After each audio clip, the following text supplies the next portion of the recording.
आज की वीडियो में मैंने आपके लिए यहाँ पे सूद और सूद से संबंधित यहाँ पे प्रश्न लेकर आए हैं। यहाँ से भी आपको क्वेश्चन पूछे जाते हैं। हालांकि पिछले साल में पूछे नहीं गए थे, 2017 के एग्जामों में पूछे गए थे। 2017 के पूर्व में जितने भी एग्जाम हुए हैं उन सभी में एक क्वेश्चन पक्का यहाँ से रखे गए थे। ये आपके लिए इंपॉर्टेंट है। हेलो दोस्तों, स्वागत करता हूँ मैं सबके फिर से एक बार ओपन लाइब्रेरी स्टडी में। तो यहाँ पे मैंने हिंदी के बहुत सारे सिलेबस आपको पढ़ा रखे हैं। नहीं देखे हैं तो डिस्क्रिप्शन बॉक्स में लिंक, ऊपर आई बटन में भी लिंक मिल जाएगा, प्लेलिस्ट भी मिल जाएगा, वहाँ पर जाकर आप लोग देख पाओगे। ठीक है, क्योंकि हिंदी का 10 नंबर क्वेश्चन पूछता है मेरे भाई। 10 नंबर का क्वेश्चन अगर आप कर लेते हो तो यहाँ से आपका स्कोर और भी बड़ा हो जाएगा।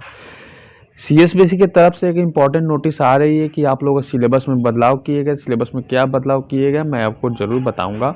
फिलहाल मैं सबसे पहले जो हिंदी का कोर्स है उसको मैं कंप्लीट करता हूं, फिर आपको मैं सारी चीज़ें आपको शेड्यूल वाइज और लाइन वाइज बता रहा हूं। ठीक है, तो चलिए क्लास को स्टार्ट कर लेते हैं। क्लास को अंत तक देखिएगा। जो पिछला वीडियो नहीं देखे देख लीजिए, क्योंकि सारे क्लास एक दूसरे से रिलेट रख रहा है। ठीक है, हमारा क्वेश्चन का आंसर होगा। उससे पूर्व भी मैं आपको लिए वाक्य का शुद्ध और अशुद्ध का कुछ परिभाषाएं समझाने का प्रयास कर रहा हूं।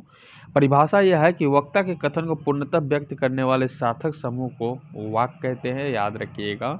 और वाक्य में पूर्णता तभी आती है जब तक सुनिश्चित क्रम में हो और इन पदों में पारंपरिक अनन्य समन्वय विद्यमान में हो और वाक्य की शुद्धता की पद क्रम एवं अन्वय से संबंधित हो। याद रखिएगा, उनका वो जब भी शुद्धता होगा तो क्या होगा, उनके जो पठ पद क्रम होंगे उन दोनों के बीच का मेल समान होगा। हालांकि यहाँ पर आपको शुद्ध और अशुद्ध दोनों चीज मैंने पहले इकट्ठा करके दे दिया हूँ। उसके बाद में मैंने आपके लिए टेस्ट भी रखे हैं। जो टेस्ट आपको 15 क्वेश्चन के हैं, टेस्ट आपको देना है। तो समझ जाइए कि आपका यहाँ पे कंप्लीट हो रहे हैं। ठीक है, मैं लास्ट में इसका पीडीएफ भी प्रोवाइड कर दूंगा, जो कि टेलीग्राम ग्रुप पे प्रोवाइड करूंगा। टेलीग्राम ग्रुप कैसे ज्वाइन करना है मैं लास्ट में बताऊंगा, घबराने की आवश्यकता नहीं है। यहाँ पे बता देते हैं, ये हमारा अशुद्ध है। अशुद्ध कैसे है, किसमें क्या है, ये चीज़ें हमें समझना है। विष्णु को अनेकों नाम है। विष्णु के क्या है, अनेकों नाम है। आप देख पा रहे हैं कि विष्णु के अनेकों नाम है, ऐसा नहीं होता है। अनेक बोलने के मतलब ही होता है कि बहुत सारा।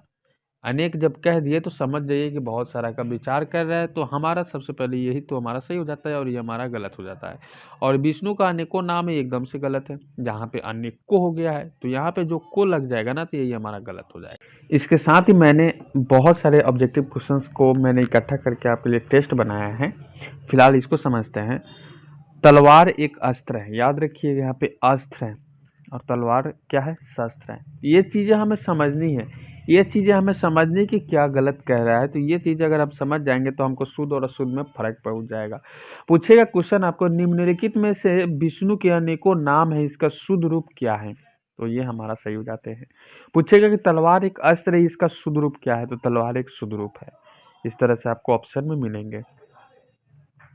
नेक्स्ट क्वेश्चन हमारा रहेगा आप सभी के बोर्ड पे। यहाँ पे ध्यान दीजिएगा, क्वेश्चन को वहाँ पे समझने का प्रयास कीजिएगा, इसलिए मैंने अंडरलाइन करवा दिए हैं। मैंने पिताजी को एक कोट प्रदान किया। याद रखिए, क्या किया, प्रदान किया, अर्पित किया, क्योंकि अपने से बड़े को भेंट दी जाती है, न कि क्या किया जाता है, प्रदान किए जाते हैं। प्रदान किसका होता है, बड़े से छोटों के लिए। इसे भी हमें समझना पड़ता है। तो मैंने पिताजी को एक कोट अर्पित किया, ये हमारा बिल्कुल सही हो गया। अगला यहाँ पे रखा गया कि हमारी सौभाग्यवती पुत्री का विवाह है। हमारी सौभाग्य कांक्षनी पुत्री का विवाह है। सौभाग्यवती मतलब होता है शादीशुदा। तो शादीशुदा कोई लड़की थोड़ी ना होती है जी। हमारा आंसर यहाँ पे सही हो जाते हैं। तो इस तरह से चीज़ हमें समझनी है। ठीक है, कभी भी उल्टा नहीं रखेगा। हमेशा आपको क्या चीज़ रखेगा, हमेशा आपको अशुद्ध से शुद्ध ही रखेगा। यहाँ पे प्रश्न निम्नलिखित में से कौन से सही विकल्प का चयन कीजिए, यहाँ पे दिए गए हैं। सही, याद रखिए यहाँ पे सही विकल्प का चयन करना है। निम्नलिखित में से कौन सा शुद्ध रूप है। ठीक है, थोड़ा सा लैंग्वेज बड़ा है लेकिन समझने का प्रयास कीजिएगा। ठीक है, कह रहा है चूंकि बड़े नोट जारी करने के लिए करेंसी ऑफिस में ही भुनाए जाते हैं। करेंसी ऑफिस में क्या किए जाते हैं, भुनाए जाते हैं। बहुत ही शानदार, यहाँ पे करेंसी ऑफिस में क्या किए जाते हैं, तो करेंसी ऑफिस में भुनाए जाते हैं। बहुत ही बढ़िया। तो यहाँ पे आपको ध्यान देने वाली बातें हैं। ठीक है, यहाँ पे कह रहा है करेंसी ऑफिस में जो कि भुनाए जा रहे हैं सकते हैं, यद्यपि इस नियम का पालन सख्ती से ना किया जाता है। याद रखिएगा क्या कह रहा है, मेरे भाई यहाँ पे जब चुक्की लगा दिया है, याद रखिए, जब चुक्की लगा दिया है तो बड़े नोट के लिए यहाँ पे भुनाए या तथापि नहीं लगाएगा, ये दोनों में से कोई एक ही चीज लगाएगा, तो ये हमारा बिल्कुल ही गलत हो जाता है। जबकि बड़े नोट जारी करने वाले करेंसी ऑफिस में ही भुनाए जा सकते हैं, तभी इस नियम का पालन सख्ती से नहीं किया जा सकता। ये तो गलत है, यहाँ पे सख्ती से नियम गलत लिखा गया है, ये हमारा गलत हो जाता है। यहाँ पे पढ़िए, यद्यपि बड़े नोट जारी करने वाले करेंसी ऑफिस में ही भुनाए जाते जा सकते, तो यद्यपि यहाँ पे लगा दी, इस नियम का पालन सख्ती से नहीं किया जा सकती, ये करेक्ट कर रहा है भाई मेरे। जब यहाँ पे बड़े नोट के लिए, करेंसी के लिए भुनाए जा सकते वाले जब मशीनें लगा दिए गए कि एक बार में हम गिन सकते हैं, तो अब सख्ती लगाने की तो कोई आवश्यकता नहीं है, इसलिए हमारा ये सही हो जाता है। आगे पढ़िए, यदि भी बड़े नोट जारी करने वाले करेंसी ऑफिस में भुनाए जा सकते हैं, तो किंतु यहाँ पे तो लगेगा ही नहीं, इस नियम का पालन सख्ती से नहीं किया जा सकता। यानी कि ये थोड़ी ना कह रहा है कि नियम नहीं सख्ती से कर सकते, ये तो गलत कह रहा है ना। हम नियम का पालन कर सकते हैं, लेकिन कन्फर्म रूप से किस लेवल से कर रहे हैं, इसे भी चीज़ को हमें समझना है, ठीक है। अब यहाँ पे अगला आपके लिए रखा गया है, कह रहा है कि ये वह बिल्कुल यह कार्य नहीं जानता है। कहने का मतलब डायरेक्टली यहाँ पे संबोधित कर रहा है कि अगर किसी को मैं बोल दूं कि ये काम आपको करना है, तो वो बिल्कुल ये काम को नहीं जानता है, नहीं कर सकता है। अगला है, वह बिल्कुल भी यह कार्य को नहीं कर सकते। ये कन्फर्म रूप से है कि हमारा वह बिल्कुल भी यह काम को नहीं जानता है, मतलब नहीं कर सकता है, ठीक है। यह कार्य बिल्कुल भी नहीं जानता है, ये थोड़ी सी हमें गड़बड़ लग रही है। यह कार्य वह बिल्कुल भी नहीं जानता है, ये फिर से ये गड़बड़ हो गया, ठीक है। तो यहाँ पे हमारा बिल्कुल एक ही सही हो जाता है।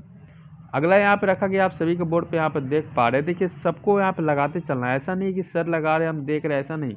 अगर आप सीखोगे कब, जब आप खुद से इसको करोगे तब।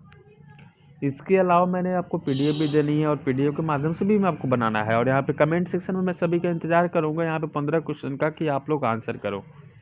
यहाँ लगभग कोई 1 दर्जन के करीब संतरे हैं। कहने का मतलब है, अंदाजा लगा सकता है कि यहाँ पे 1 दर्जन के अनुसार संतरे है, यहाँ लगभग 1 दर्जन संतरे हैं। ये हमारा कन्फर्म रूप से कर रहा है कि यहाँ पे लगभग 1 दर्जन संतरा है।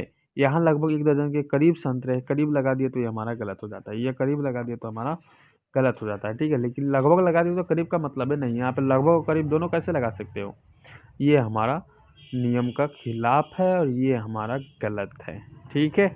नेक्स्ट है कि आपकी गद्य शैली अत्यंत चर्चित यथापि प्रभावशाली है। चर्चित तो है लेकिन प्रभावशाली है। आपकी गद्य शैली अत्यंत चर्चित और प्रभावशाली है, ये हमारा कन्फर्म सही हो जाता है, ठीक है। ये हमारा कन्फर्म रूप से सही हो जाते हैं। महात्मा गांधी के दृष्टव्य में सब सच्चा धर्म ही ईश्वर है। अब महात्मा गांधी थोड़ी ना कहते हैं कि आप अपना रास्ता छोड़ दो, मेरा रास्ता अपना, कभी ये कहते हैं? नहीं कहते हैं मेरे भाई। महात्मा गांधी की आंखों में सच्चाई धर्म की ही ईश्वर है भाई, ये तो सही है, लेकिन कभी कभी गड़बड़ कर दिया था, तभी बहुत सारे लोगों को सजा भोगनी पड़ी थी, ठीक है। महात्मा गांधी की दृष्टि में सच्चा धर्म ईश्वर है, ये कंफर्म कह सकते हैं मेरे भाई कि महात्मा गांधी के आंखों में जो सच्चाई दिखती है ना, उनका जो सच्चाई है ना, वही धर्म की ईश्वर मानी जाती है। यानी कि कहते हैं ना, मैं जो कर रहा हूँ अपने दिमाग से, अपने मस्तिष्क से निकाल कर वो कर रहा हूँ, वो सच धर्म है। महात्मा गांधी के दर्शन में सच्चा धर्म ही ईश्वर है, ये गलत है। हमारा आंसर सी बिल्कुल सही हो जाते हैं। अगला प्रश्न आपके लिए यहाँ पे रखे गए हैं, देखिए मैंने आपके लिए वो लेवल के क्वेश्चन रखे हैं जिस लेवल के क्वेश्चन पूछे जा सकते हैं। हरियाली से भरा पूरा मार्शल नगर पर पहाड़ी की चोटियों में है, पहाड़ियों की किसमें, चोटियों में है, बिल्कुल यहाँ पे। तो हमारा आंसर डी यहाँ पे दिया गया है, आपको दिख रहा है कि हरियाली से भरा पूरा मार्शल नगर पहाड़ी की चोटी पर है। यानी कि हरियाली से भरा पूरा क्या है, मार्शल नगर। यहाँ पे कंफर्म करेगा मार्शल नगर की जो पहाड़ियाँ हैं वो चोटी पर हैं, ठीक है। इस तरह से हम इसको समझ पाएंगे। अगला है कि आम को काट कर चाकू से राम को खिला दो। भाई मेरे, चाकू से राम को कैसे काट सकते हो, तो ये हमारा गलत है। यहाँ पे सही लिखने के, चाकू से आम काट कर, अब देखिए यहाँ पे कंफर्मेशन कर रहा है, राम को खिला दो, मतलब चाकू से आम काटो उसके बाद राम को खिला दो, ये हमारा लगभग सही हो रहा है। आगे देखते हैं, राम को चाकू से काट कर आम खिलाओ। राम को चाकू से काट कर आम खिलाओ। राम को चाकू से काट कर आम खिलाओ। अब आम में एक ही बार में कोनो गप दूर खा लेगा? नहीं। चाकू से राम को काट कर, ये तो बिल्कुल ही गलत लग रहा है। ठीक है, तो हमारा बिल्कुल बी एक ही ऑप्शन सही हो जाते हैं। ये थोड़ा सा हमें सही लगा, लेकिन यहाँ पे हमारा बी ही ऑप्शन सही होगा, क्योंकि एक ही ऑप्शन सही देगा। नेक्स्ट हमारा क्वेश्चन रहेगा कि उसने शाम को ही गाय और भैंस चरा लिए। याद रखिए, शाम को ही गाय और भैंस चरा लिए। उसने शाम को ही गाय और भैंस चरा ली। बिल्कुल यहाँ पे जब भी यहाँ स्त्रीलिंग की बोध हो रही है, गाय और भैंस, तो यहाँ पे हमारा ली बिल्कुल सही हो जाएगा। उसने शाम को ही गाय और भैंस चरा लिया बिल्कुल गलत है, क्योंकि स्त्रीलिंग का बोध हो रहा है। ये भी आपको ध्यान देना है। मैं कल मेरे घर जाऊँगा। मैं कल जाऊँगा मेरे घर, गलत है। मैं कल अपने घर जाऊँगा, ये हमें सही लग रहा है। मैं कल जाऊँगा अपने घर। मैं कल जाऊँगा अपने घर, मैं कल नहीं, ये तो गलत है। ठीक है, सी सही है हमारा।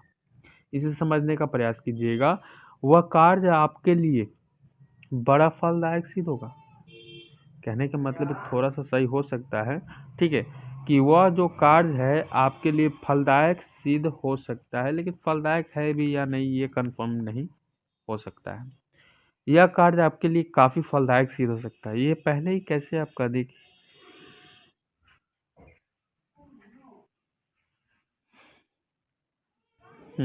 चलिए, ये कैसे आपने साबित कर रहे हैं कि जो फल है वो फलदायक है? नहीं, यह कार्य आपके लिए बहुतायत में फलदायक है, यानी कि बहुत ज़्यादा फलदायक है। ये भी हमारा गलत करे। यह कार्य आपके लिए बहुत फलदायक सिद्ध होगा, यानी कि हो सकता है, बिल्कुल सही। कभी कभी सकता वाला भी आप ध्यान रखिएगा।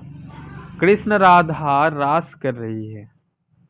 कृष्ण राधा रास रचा रही है। कृष्ण राधा का रास चल रहा है और कृष्णा राधा रास कर रहे हैं। हमारा डी नंबर ऑप्शन सही हो जाएगा। दोनों का डी ही सही हो रहा है। नेक्स्ट क्वेश्चन हमारा रहेगा कि उसने घर तक उसका अनुकरण किया। वह घर तक उसके पीछे गया। वह घर तक उसके बाद गया। वह घर तक उसका अनुगामी बना रहा। क्या हो जाएगा आंसर? तो आपको ये सर मेरा बी नंबर ऑप्शन दिख रहा है, कर दो, आंसर कर दिए। नेक्स्ट क्वेश्चन हमारा रहेगा कि भारी सभा में मुख्य अतिथि को अभिनंदन पत्र ग्रहण किया। अब यहाँ पे देखिए, इसको समझने वाली चीजें। भारी सभा कॉमन सब में है, याद रख रहे हैं ना, कॉमन सब में है। यहाँ तक आपको कॉमन दिख रहा है ना, पत्र तक याद रखिएगा, सभी में एक ही चीज यहाँ पे डाला गया है। बट भारी सभा में मुख्य अतिथि को अभिनंदन पत्र ग्रहण किया, गलत। भारी सभा में मुख्य अतिथि को अभिनंदन प्रदान किया, गलत। भारी सभा में मुख्य अतिथि को अभिनंदन अर्पित किया, बिल्कुल सही।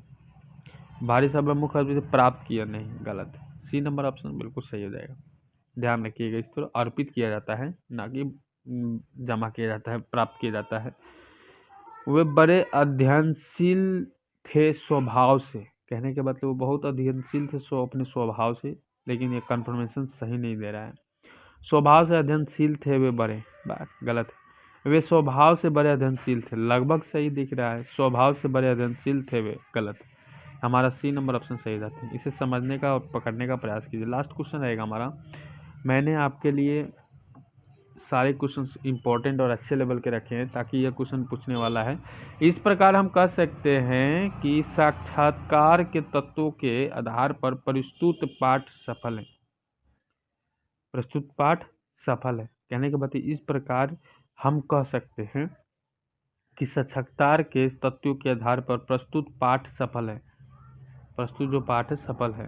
हम कह सकते हैं कि इस प्रकार साक्षात्कार के तत्वों के आधार पर प्रस्तुत पाठ सफल है, बिल्कुल कह सकते हैं, लेकिन मान के चलेंगे इसको सही मान के चलेंगे। क्यों? क्योंकि हम कह सकते हैं कि इस प्रकार साक्षात्कार के तत्वों के आधार पर प्रस्तुत पाठ सफल है। तत्वों के आधार पर प्रस्तुत पाठ जो है सफल है, सही है। इस प्रकार अगर नहीं लग जाता तो मेरा काम बन जाता। हमारा ए नंबर ऑप्शन सही हो जाएगा। और मैंने आपके लिए उत्तरमाला भी यहाँ पे सेट कर रखे हैं, ठीक है। तो इस तरह से आज की क्लास में बस इतना ही। उम्मीद है कि आज के सेशन आपको काफ़ी शानदार और काफ़ी जानदार लगा हो, क्योंकि यहाँ से भाई मेरे एक क्वेश्चन जरूर पूछे जाते हैं।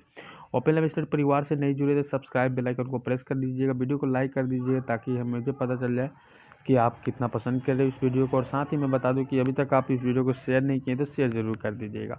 अब चलिए मैं बताता हूँ आपको टेलीग्राम ग्रुप कैसे ज्वाइन करना है। टेलीग्राम ग्रुप पर जाकर सर्च करना है ओपन लैब स्टडी PDF या ओपन लैब स्टडी, ऐसे करके लिखिएगा, आपको ग्रुप मिल जाएगा और आप उस ग्रुप में जाकर ज्वाइन हो जाइएगा। PDF सारा एक ही साथ आपको मिल जाएगा, डाउनलोड कर लीजिएगा, मज़ा आ जाएगा आपको बनाने में। साथ ही टेलीग्राम ग्रुप का लिंक डिस्क्रिप्शन बॉक्स में दिया गया है, जहाँ से आप जाकर चेक कर सकते हैं, डाउनलोड कर सकते हैं, शेयर कर सकते हैं और साथ ही ज्वाइन कर सकते हैं।